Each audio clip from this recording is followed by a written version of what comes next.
এই ভিডিওতে আমরা আলোচনা করব why is doctor Faustus compared to Icarus বা ডক্টর ফস্টাসকে কেন ইকারাসের সাথে তুলনা করা হয়েছে। ডক্টর ফস্টাসকে ইকারাসের সাথে তুলনা করা হয়েছে কারণ উভয়ের মধ্যে অতিরিক্ত অহংকার বা হ্যাব্রিস এবং মানবিক সীমাবদ্ধতা অতিক্রম করার ইচ্ছা রয়েছে, যা শেষ পর্যন্ত তাদের পতন ঘটায়।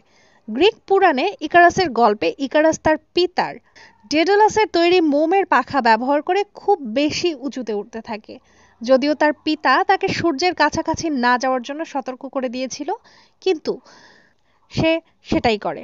এর ফলে যেটা হয়, সূর্যের তাপে মোম গলে যায় এবং ইকারাস সমুদ্রে পড়ে মারা যায়। একইভাবে ডক্টর ফস্টাস তার অহংকার এবং উচ্চাকাঙ্ক্ষার কারণে শয়তানের সাথে চুক্তি করে, তার আত্মা বিক্রি করে জ্ঞান এবং ক্ষমতা অর্জনের জন্য।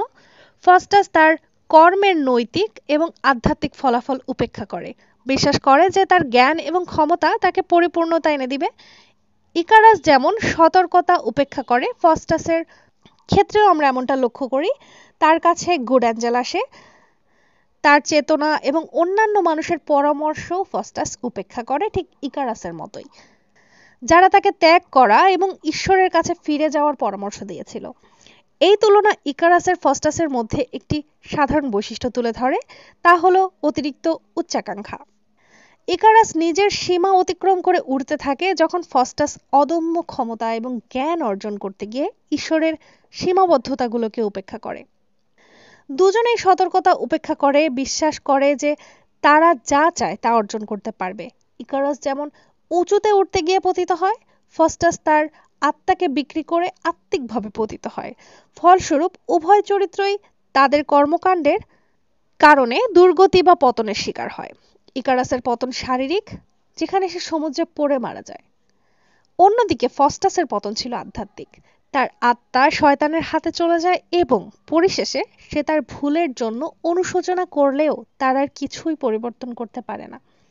এই যে তুলনা দুটো রয়েছে, উভয় চরিত্রের পতনের মাধ্যমে অতিরিক্ত উচ্চাকাঙ্ক্ষা এবং মানবিক সীমাবদ্ধতার প্রতি উপেক্ষা এর বিপদকে সতর্কতামূলকভাবে তুলে ধরে।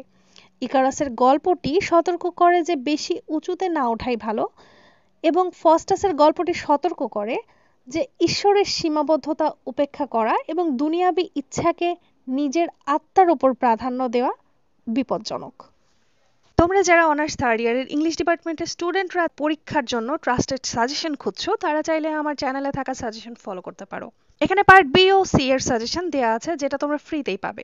এগুলোর উত্তরের পিডিএফ নিতে আমাদের পেজে মেসেজ দাও, লিংক ডেসক্রিপশনে আছে। আর তোমরা পার্ট এ সহ বি সি এর শর্ট সাজেশন চাইলে আমাদের প্রাইম সাজেশন কিনতে পারো। এটা অনেক শর্ট এবং সহজ ভাষায় তৈরি করা, এবং কমন না আসলে আমরা দিচ্ছি মানি ব্যাক গ্যারান্টি। সাজেশন সম্পর্কে বিস্তারিত জানতে ডিসক্রিপশনে দেওয়া লিঙ্কগুলো ভিজিট করতে পারো।